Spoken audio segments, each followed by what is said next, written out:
চলো আজকে তোমাদের সাথে আমার লাইফস্টাইল নিয়ে কিছু কথা শেয়ার করি। অনেকেই আছে যারা কিনা আমার লাইফস্টাইল, আমার ড্রেস আপ দেখে তারা এটা ভাবে যে আমি নাকি সংসারের কোনো কাজই করি না, মানে আমি কুটুটিও নারি না। ঠিক আছে, তো এটা আমি তাদেরকে কোনোভাবেই মানে বুঝিয়ে উঠতে পারি না। মানে জুতো সেলাই থেকে চণ্ডীপাঠ পুরো মানে সমস্ত কাজই কিন্তু আমার একা হাতে করতে হয়। কারণ আমরা থাকি দুজন, মানে আমি আর আমার হাজব্যান্ড তো আমাকে কাজে হেল্প করার এখন একদমই সময় পায় না, ও মানে দারুণ ব্যস্ত। আর তাছাড়াও আমারও কোথাও না কোথাও এই জিনিসটা ভালো লাগে না যে ছেলে মানুষকে দিয়ে কাজ করানো। আমিও আমার মাকে দেখেছি, আমার বাবা দাদাকে দিয়ে বিশেষ কোনো কাজ করায়নি।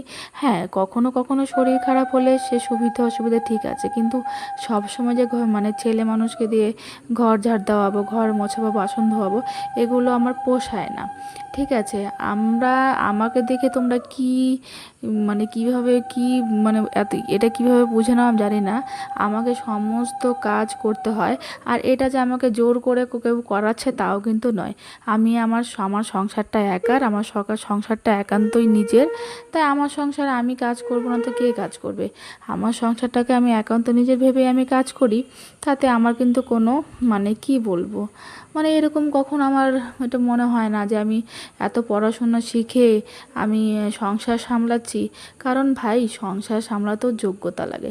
ঠিক আছে, ওই যে একটা কথায় আছে না, যে রাঁধে সে চুলও বাঁধে। তো আজকের ভিডিওটা দেখার পর আশা করি যারা আমাকে নিয়ে এরকম ভাবো যে আমি নাকি সবসময় সেজেগুজে থাকি, মানে কোনো কাজ করি না, আমাকে দেখেই নাকি মনে হয় আমি কোনো কাজ করি না। তো এই ধারণাটা তোমাদের একদমই ভুল। আমি সব কাজ করি, আমি রান্না করি, বাজার করি, ঘর মুছি, বাসন ধুই, সারাদিন বাসন ধুই, রান্না করি, ঠাকুর পুজো দেওয়া, বাজার করা, জল আনা, দুধ আনা, সবজি আনা, কাপড় ধোয়া, পায়খানা পরিষ্কার করা, বাথরুম পরিষ্কার করা, সমস্ত কাজ কিন্তু আমি একা হাতে করি। আর